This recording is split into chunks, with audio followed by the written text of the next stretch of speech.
যে প্রত্যেক বছর যখন সরকার যখন বাজেট দিত তখন কিন্তু পরের দিন সিপিডি কি বলে সেটা আমরা মিডিয়াতে তাকিয়ে থাকতাম। সরকার খুব অপছন্দ করত যে আমাদের সঙ্গে তোমরা এক লেভেলে নিয়ে আসছো, ফ্যাসিস্ট সাইকোলজির মধ্যে বাস করে আমি তাকে চূর্ণ বিচূর্ণ করে নতুনের দিকে আসছি।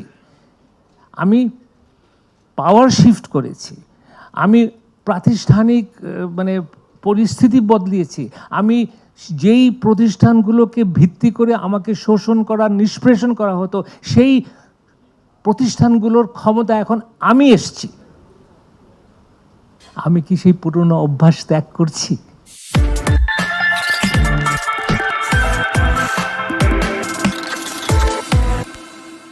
এত ওয়েল রিসার্চ, এত তথ্যভিত্তিক, এত কি বলবো অসাধারণ বিশ্লেষণ যুক্ত ছিল যে আমরা মিডিয়া প্রথম থেকেই দেখতে পেলাম যেটা একটা very authentic source of information.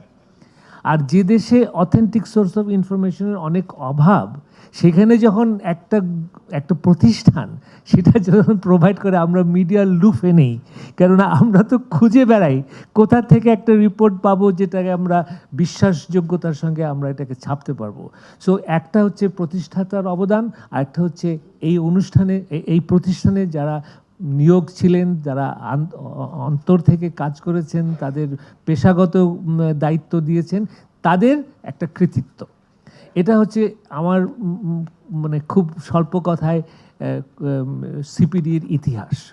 এবং আপনারা দেখেছেন যারা সিপিডির কাজের সঙ্গে জড়িত ছিলেন বা দেখেছেন যে কিভাবে তারা বছরের পরে বছর অত্যন্ত একটি প্রতিকূল অবস্থাতেও তারা সত্য কথা বলেছেন, রিসার্চ ভিত্তিক, ফ্যাক্ট বেসড, তাদের বিভিন্ন সময় রিপোর্ট। এবং আপনি বলতে পারেন যে একটা অসাধারণ জায়গায় সিপিডি পৌঁছে গেল তাদের নিজস্ব কর্মদক্ষতার জন্য। সেটা হলো যে প্রত্যেক বছর যখন সরকার যখন বাজেট দিত তখন কিন্তু পরের দিন সিপিডি কি বলে সেটা আমরা মিডিয়াতে তাকিয়ে থাকতাম, এবং আমার বিশ্বাস সাধারণ জনগণও তাকিয়ে থাকতেন।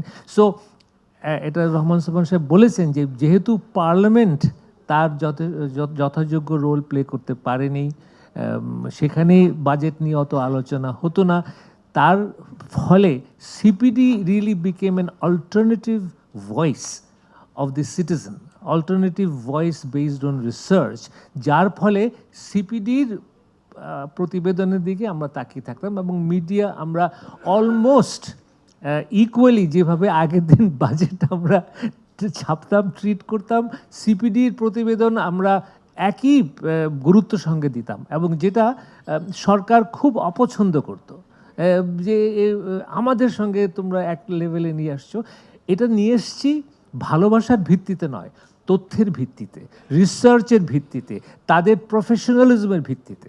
সো তাই আমি বলতে চাই যে সম্পর্ক সিপিডির সঙ্গে মিডিয়ার এই যে একটা সুদৃঢ় সম্পর্ক, সুসম্পর্ক, বিশ্বাসের সম্পর্ক, সম্মানের সম্পর্ক, এটা সিপিডি অর্জন করেছে। এবং আমরা মিডিয়া মানে অকপটে স্বীকার করি যে this institution has been a supreme value addition to the progress of Bangladesh. এটা একটি বলতে পারেন যে আমার সাংবাদিক হিসাবে আমার বক্তব্য। তবে নাগরিক হিসাবে আমার আরেকটা বক্তব্য আছে, যেখানে সিপিডির ভূমিকা হয়তোবা ওনার যে প্রতিষ্ঠাতা রহমান সোবহান সাহেব যে কল্পনা করেছেন তারও এটা বাইরে চলে গেছে। সেটা হচ্ছে যে এই অটোক্রেসির পতনের পর, স্বৈরার শাসনের পতনের পর আমরা যদি 91 থেকে জার্নিটা দেখি, সেখানে সিপিডি আমাদের ইন্টেলেকচুয়াল জার্নির একটা পার্টনার হয়ে তার উন্মেষ হয়েছে। It's just not dialogue, it's just not the research, but the whole intellectual culture, the mindset. যে আমরা যখন ওনাদের নাম হচ্ছে সেন্টার ফর পলিসি ডায়ালগ, তো ডায়ালগ তো মত প্রকাশ, ডায়ালগ তো আমার চিন্তা আরেকজনের চিন্তা, কিন্তু এই ডায়ালগটা যেন তথ্যভিত্তিক হয়, it has to be an intellectual journey. এটা সিপিডি কিন্তু আমাদের সামনে তুলে ধরেছে। এবং এই যে দ্য মাইন্ডসেট অফ টলারেন্স, আমার একটা যে বলছি হ্যাঁ এটা তো আমার মত, কিন্তু আমার মতটা শুধু মত হলেই হবে না, এটার পেছনে তথ্য থাকতে হবে, এটার পেছনে একটা লজিক থাকতে হবে, এটার পেছনে অভিজ্ঞতা থাকতে হবে। এই পুরো জিনিসটা আমি মনে করি সিপিডি বারবার বারবার আমাদের সামনে তুলে ধরেছে। কিন্তু ওইখানে এটা সিপিডির দোষ না, আমাদের বলতে পারেন যে আরও বাইরের পরিসরের যে কালচার, সেখানে আমরা ব্যর্থ হয়েছি ওই কালচারটাকে আমরা নিতে। এবং সেখানে আমি বলতে চাই যে গত 15 বছরের এটা সবচেয়ে বেশি আঘাত করেছে মুক্ত চিন্তাতে এবং পরমত সহিষ্ণুতাতে। এবং আমি এখানে যদি একটা ফ্যাক্টর ধরি, আমি এখানে আমার বন্ধু আমির খসরুর সঙ্গে একেবারেই একমত পোষণ করছি, বা আমি খুব আনন্দিত যে সে একজন রাজনীতিবিদ হয়ে কথাটা বলল, এবং যেহেতু সে আগামীর রাজনীতিতে একটা অবদান রাখবে আমরা আশা করছি, তো তার কাছ থেকে এই মত শুনে আমি আরও বেশি উৎফুল্ল বোধ করছি। সেটা হলো নির্বাচন। আপনি নির্বাচনকে যদি কণ্ঠরোধ করেন এবং নির্বাচন মানুষকে ভোট অধিকার থেকে বঞ্চিত করেন, তাহলে ওই যে কথাটা বলেছে যে অন্য অনেক অধিকার থেকে আপনাকে বঞ্চিত করতেই হবে। Because a free election is an accountability process. A free election is a public will demonstration against the government of the people in power. তো আপনি যদি সেখানে কণ্ঠরোধ করেন, তাহলে পাবলিকের তো সেই অবদানটা তো থাকলো না, পাবলিকের সেই সুযোগটা থাকলো না। না থাকলে তারপরে আপনি নির্বাচন ভোট অধিকার নিয়ে নিলেন, সেখান থেকে আপনি মত প্রকাশের অধিকার নিয়ে নিলেন, সেখান থেকে আপনি বিভিন্ন প্রাতিষ্ঠানিক যে দক্ষতা সেটা আপনি ধ্বংস করে দিলেন। এভাবে করতে করতে করতে করতে আপনি সব ধরনের স্বাধীনতা, সব ধরনের সৃজনশীল চিন্তা, সব ধরনের মত প্রকাশের যে আমার অধিকার, সেগুলো আস্তে আস্তে সমাজ থেকে চলে যায়। এবং সেটাই হলো এই 15 বছরের বলতে পারেন যে ম্যানিপুলেটেড ইলেকশনের ফলশ্রুতি, একটা থেকে আরেকটা, আরেকটা থেকে আরেকটা। এবং আমরা শেষে যে কালচারটা পেলাম মানে একটা কি বলবো, a supreme intolerance for even the minutest dissent. এই জায়গাটাতেই আমাদেরকে চিন্তা করতে হবে। আজকে আমরা শুধু মানে অনেক ধরনের বিপর্যয়ে পড়ছি না, আমরা একটা মানসিক বিপর্যয়ের মধ্যে আছি, আমরা একটা চিন্তার দৈন্যতার মধ্যে আছি। আমরা হয়তো অনেকেই এখন সাহসও করি না যে স্বাধীনভাবে একটা কথা বলার। কি সাংঘাতিক পরিণতি আপনি চিন্তা করেন। আমি একজন সম্পাদক হিসেবে, একজন সাংবাদিক হিসেবে, I lived with it every day. তো এখন বক্তব্যটা হচ্ছে ভবিষ্যৎ। আমি এক ধরনের বলতে পারেন যে ফ্যাসিস্ট সাইকোলজির মধ্যে বাস করে আমি তাকে চূর্ণ বিচূর্ণ করে নতুনের দিকে আসছি। আমি পাওয়ার শিফট করেছি, আমি প্রাতিষ্ঠানিক মানে পরিস্থিতি বদলিয়েছি, আমি যেই প্রতিষ্ঠানগুলোকে ভিত্তি করে আমাকে শোষণ করা, নিষ্পেষণ করা হতো, সেই প্রতিষ্ঠানগুলোর ক্ষমতা এখন আমি এসছি। আমি কি সেই পুরনো অভ্যাস ত্যাগ করছি?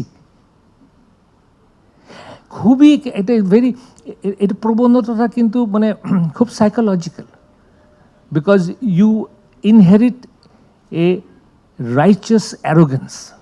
আমি সৎ পথে আছি, আমি ন্যায়ের পথে আছি, আমি পরিবর্তন করেছি, দেয়ারফর আমি যা বলছি এটাই ঠিক। আমি অনুরোধ করব, এবং এখানেই আমির খসরু সাহেবের কথায় আমার আনন্দ, কেননা উনি এখন রাজনীতির একজন বিশেষ ব্যক্তিত্ব। এবং উনি শুধু এটাই বলেন নাই, উনি আরেকটা কথা বলেছেন যে সুষ্ঠু নির্বাচন গণতন্ত্রের সম্পূর্ণ রূপ নয়, দৈনিক জবাবদিহিতা দৈনিক দেয় শুধু সংবাদপত্র। দৈনিক দেয় সে, অন্য প্রতিষ্ঠান সাময়িকভাবে দেয়, অনেকভাবে দেয়, কিন্তু দিনের পর দিন অ্যাকাউন্টেবিলিটি এনশিওর করে এ ফ্রি মিডিয়া। এবং আমি মনে করি পূর্ববর্তী সরকারের পতনের অন্যতম কারণ হচ্ছে সে মিডিয়ার গলা চিপে ধরেছিল। সে যদি মিডিয়ার ফ্রিডম দিত, তাহলে অনেক তথ্য তার কাছে ফিরে আসতো, অনেক মানে সঠিক কী বলবো পর্যালোচনা তার কাছে আসতো। সেগুলোকে ইগনোরও করতে পারতো, বাট নাও করতে পারতো, বাট বাস্তবতা ছিল যে তার কাছে সত্য যেতই না, কেননা মিডিয়ার কণ্ঠরোধ ছিল। তো আগামীতে আমি গণতান্ত্রিক বাংলাদেশ, একটি বৈষম্যহীন বাংলাদেশ এবং স্বাধীন মিডিয়ার বাংলাদেশের সব থেকে সিপিডিকে আন্তরিক ধন্যবাদ জানাচ্ছি, because beyond your research, beyond your economic analysis, beyond your political analysis, you have created a world of independent thinking, and that's where I salute you.